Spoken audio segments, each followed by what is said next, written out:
देख रहे हैं मेरे साथ खबरों की दुनिया। उत्तर प्रदेश की अगर हम बात करें तो इलेक्शन आने वाले हैं और उसको लेकर के सबकी तैयारियां जोरों पर हैं। उसी क्रम में आज हमारे साथ मौजूद हैं वरिष्ठ पत्रकार और समाज सेवी राजकुमार सिंह चौहान जी, जिनसे हम उत्तर प्रदेश की राजनीति पर कुछ गुफ्तगू करेंगे। सीधे देर न करते हुए स्वागत करते हैं। बहुत बहुत स्वागत है सर आपका और बहुत बहुत धन्यवाद आपको इतना कीमती वक्त देने के लिए। सर, जैसा इलेक्शन आने वाले हैं, अभी तो पंचायत के चुनाव होने हैं, देन उसके बाद विधानसभा के चुनाव होंगे, तो उत्तर प्रदेश की राजनीति है वो अलग ही रंग में होती है। एक तरीके से कुरुक्षेत्र का मैदान बन जाता है इलेक्शन के टाइम। तो उत्तर प्रदेश की राजनीति को लेकर क्या कहना है आपका? उत्तर प्रदेश की राजनीति में अभी तक जो चुनाव हुए हैं उसमें सदैव राष्ट्र के प्रति समर्पण भाव किसी सरकारों में नहीं दिखा। पहली बार है जो उत्तर प्रदेश में या देश में भारतीय जनता पार्टी के नेतृत्व में जो सरकार बनी है वो गांव के गरीबों के लिए और देश के लिए समर्पित सरकार है। इसके नेता भी देश के लिए समर्पित हैं और कार्यकर्ता भी उत्साह से काम कर रहे हैं देश के लिए। सर, जैसा हम सभी जानते हैं कि आप बीजेपी के कार्यकर्ता भी हैं और पहले महामंत्री भी रह चुके हैं, तो उस दौरान का महामंत्री पद पे जब आप विराजमान थे तो उस वक्त का क्या एक्सपीरियंस रहा है आपका? कुछ शेयर करिए हमारे साथ। नहीं, वो समय हो चाहे आज का समय हो, सभी कार्यकर्ता हमारे भारतीय जनता पार्टी के कार्यकर्ता वो देश के लिए काम करते हैं, पार्टी के लिए काम करते हैं। अन्य दलों के कार्यकर्ता जब सरकार बनती है तो उनका कार्यक्रम एक सूत्री होता है कि धनार्जन करना। तो भारतीय जनता पार्टी का कार्यकर्ता बड़ा ईमानदारी से, बड़ा निष्ठापूर्वक पार्टी के लिए और देश के लिए कार्य करता है, ना कि व्यक्ति अपने स्वयं के स्वार्थ के लिए। सर, थोड़ी नजर डालते हैं कोरोना काल पे। जैसा पूरे देश ने इतनी बड़ी आर्थिक और हर तरीके से बहुत बड़ी समस्याओं का सामना किया जी, तो उस वक्त में जैसा आप समाज सेवी भी हैं, तो उस वक्त के दौरान का एक्सपीरियंस क्या रहा? एक तरीके के अगर देखा जाए तो जहाँ पे लोग थे वहां से उनको अपने घर, अपने आशियाने तक पहुंचने के लिए इतनी दिक्कतों का सामना करना पड़ा था, यहाँ तक खाने तक की लोग तरस गए थे। उत्तर प्रदेश की माननीय योगी जी की सरकार ने जो छात्र हमारे कोटा राजस्थान में फंसे हुए थे उनको लाने के लिए तमाम साधन उपलब्ध कराए, बसें उपलब्ध कराई और उनको उनके घर तक पहुंचाया। यही नहीं, अपने प्रदेश से और सुदूर स्थानों तक जाने के लिए उन्होंने सरकारी खर्चे पर उन छात्रों को बुलाया, लाए और उनके घरों पहुंचाए। वहीं पर कांग्रेस पार्टी ने कहा भी था कि राजस्थान गवर्नमेंट साधन उपलब्ध कराएगी। आदरणीय प्रियंका गांधी जी ने बसों की लिस्ट दी, उसमें बसें नहीं कि स्कूटर के भी नंबर थे। तो हमारी सरकार या हमारे नेता बड़ी पारदर्शिता के साथ, बड़े अच्छे मन से और खुले दिल से समाज की सेवा में और जनता की सेवा में लगे हैं। और उन्होंने बहुत, अगर रास्ते से कोई जा रहा था तो भारतीय जनता पार्टी का कार्यकर्ता उन्हें मास्क उपलब्ध करा रहा था, उन्हें जूते उपलब्ध करा रहा था, चप्पल उपलब्ध करा रहा था, उन्हें भोजन उपलब्ध करा रहा था। भारतीय जनता पार्टी के कार्यकर्ताओं के अलावा किसी भी दल का कार्यकर्ता रोड पर नहीं निकला। भारतीय जनता पार्टी कार्यकर्ता अपना जान जोखिम डाल करके और निकले और उन्होंने सेवा की भावना से कार्य किया। सर, उस वक्त में जैसे मान लीजिए बहुत लोग थे जो ट्रेन से कट कर जिनकी जानें चली गई, बहुत ऐसे इंसिडेंट हुए थे, सबके सामने आए हैं, वो किसी से छुपे नहीं हैं। लेकिन इन इंसिडेंट्स का जिम्मेदार किसको ठहराया जा सकता है? कोरोना काल में ट्रेन चल नहीं रही थी, बस चल नहीं रही थी, हवाई जहाज चल नहीं रहा था, इंसिडेंट हुए ही नहीं। सच तो ये है, कोरोना काल में जब सब बंद था और ट्रेन चल ही नहीं रही थी, परिवहन चल ही नहीं रहा था पूरे देश में, और आप आंकड़े उठा करके देखिए, कोरोना काल में सबसे कम एक्सीडेंट्स हुए हैं। एक्सीडेंट्स हुए ही नहीं है क्योंकि तमाम पुलिसकर्मी मिले हमको, उन्होंने बताया कि जितनी डेड बॉडीज एक्सीडेंट से जाती थी, एक भी डेड बॉडी महीने में नहीं हुई। मतलब कोरोना काल में कोरोना से नहीं, एक्सीडेंट नहीं हुआ, एक्सीडेंट नहीं हुआ, वाहनों से दुर्घटना नहीं हुई। हाँ, जो कोरोना से दुखद मृत्यु हुई लोगों की, इसमें कोई दोहरा नहीं, लोग मरे हैं।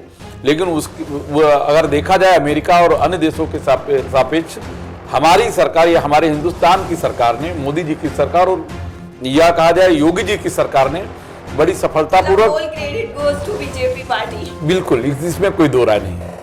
तो अभी आर्थिक व्यवस्था की अगर हम बात करें, जिस तरीके से मान लीजिए सभी पार्टियों का ये कहना है कि 50 साल पीछे हमारा देश चला गया है कोरोना काल की वजह से, तो उसको किस तरीके से बीजेपी पार्टी की जो अभी की रणनीति है, जिस तरीके से वो वापस लाया जा सके। अभी अगर हम हाल की बात करें, पेट्रोल डीजल के दाम आसमान छू रहे हैं, गैस सिलेंडर वो भी लेना मुश्किल हो गया है, तो लोग कैसे जीवन जिएंगे?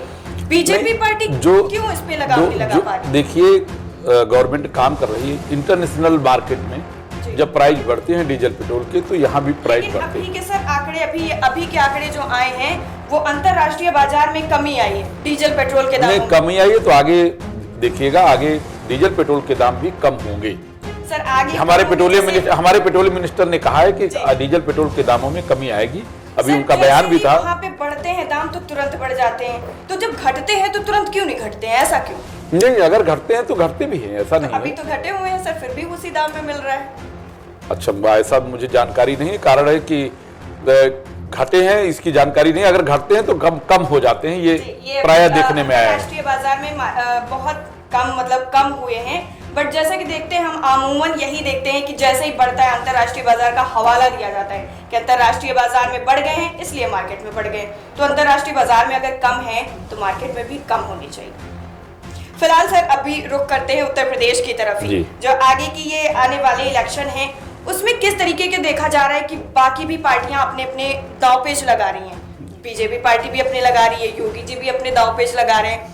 तो अभी जो फिलहाल मुद्दा चल रहा है, एक तरीके से अगर देखा जाए तो सबका अलग अलग तरीके का, सबका मकसद एक है लेकिन तरीके अलग है, सिर्फ और सिर्फ वोट बैंक को अपने कब्जे में लेना। नहीं, भारतीय जनता पार्टी बड़ी पारदर्शिता के साथ जनता की सेवा के लिए कार्य करती है जी। ना कि मैं पहले ही कह चुका हूं कि हमारे कार्यकर्ता और हमारे नेता वो सेवा भाव रखते हैं, वो जनता की सेवा के लिए कार्य करते हैं।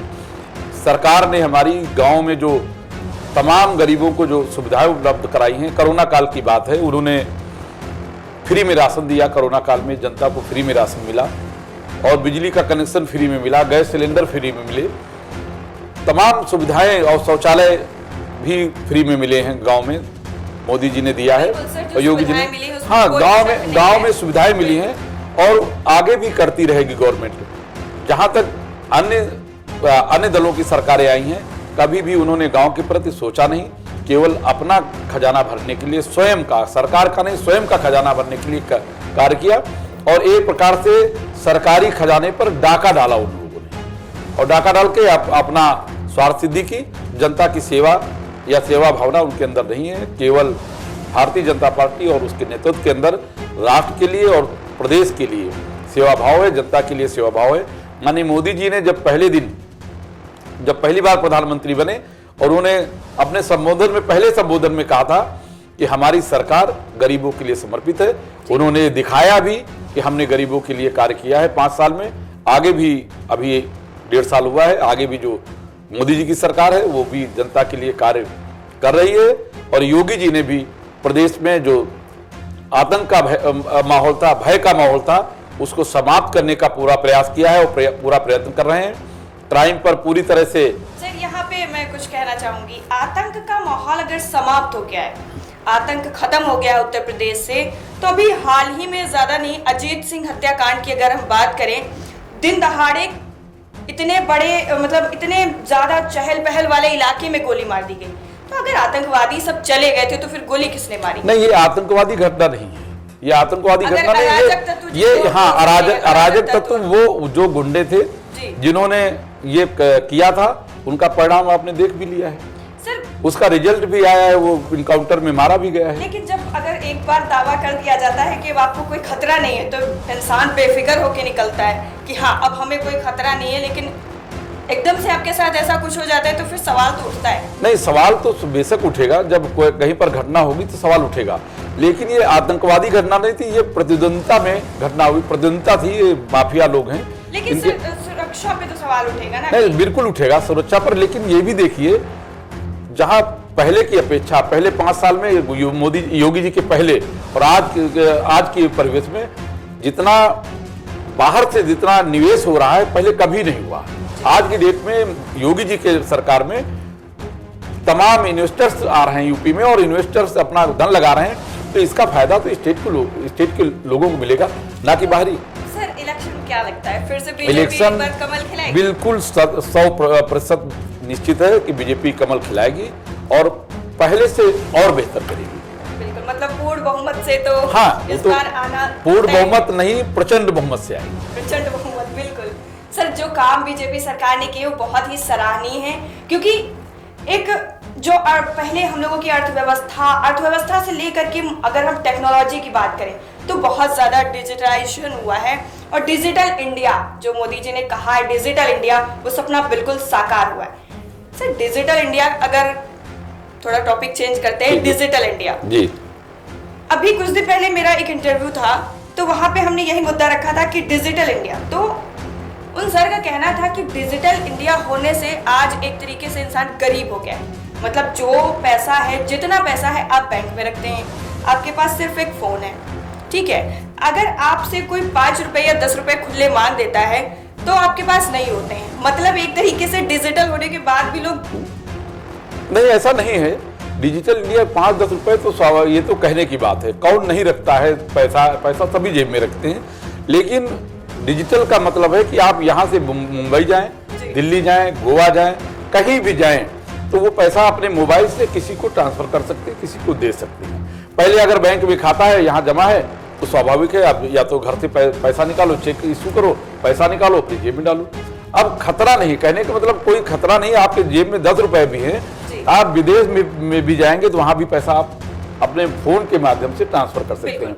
ये तो अच्छी चीज है। हाँ, और इससे पारदर्शिता भी है। लोग स्विस बैंक में जमा करते थे तो अपनी बैंक में जमा करते हैं। जो पैसा, मेरा कहने का मतलब जो पैसा आपकी अलमारी में करोड़ रुपया रखा हुआ है और वो चलन में नहीं है, तो वो कागज का टुकड़ा है, वो कागज का टुकड़ा है। मतलब एक तरीके से हम जमा करके वहाँ पे एक तरीके से क्या बिल्कुल 100% कह सकते हैं कि हम अपने देश की उन्नति में भागीदार बन रहे हैं। जी बिल्कुल। तो बिल्कुल ये सरासर गलत है कि डिजिटल होने के बाद हम लोग एक तरीके से बिल्कुल कैशलेस हो गए। तो कैशलेस का, डिजिटल होने का मतलब ही है कैशलेस होना, ताकि आपको और आपकी जिंदगी को कोई खतरा ना हो। सर आपका डेली न्यूज़पेपर भी चलता है जी, तो उसका एक्सपीरियंस जो, जैसे मान लीजिए नॉर्मली चलता है, बट पॉलिटिकल भी होता है, कुछ हर तरीके का न्यूज़पेपर होता है, तो आप अपने न्यूज़पेपर के माध्यम से किस तरीके का लोगों को मोटिवेशनल देते हैं, या फिर देखो जहां तक अखबार की बात है, अखबार में वहां कोई दल विशेष नहीं होता है, और पत्रकारिता का मतलब है कि आप निष्पक्षता के साथ उसमें कलम चलाइए। यदि जनता के सवाल, जनता की समस्याएं और जनता की जो सकारात्मक समस्याएं हैं उनको रखना, लोगों के उनका निराकरण हो सके, ऐसे प्लेटफॉर्म पर अखबार में छापेंगे तो पहुंचेगा। मेरा प्रयत्न रहता है, कोई दल विशेष से, कोई हमारा अखबार के मामले में दल विशेष से कोई मतलब नहीं रहता, वहां पर सभी दल समान है। जो अच्छा करेगा, जो जैसा करेगा वैसा छपेगा।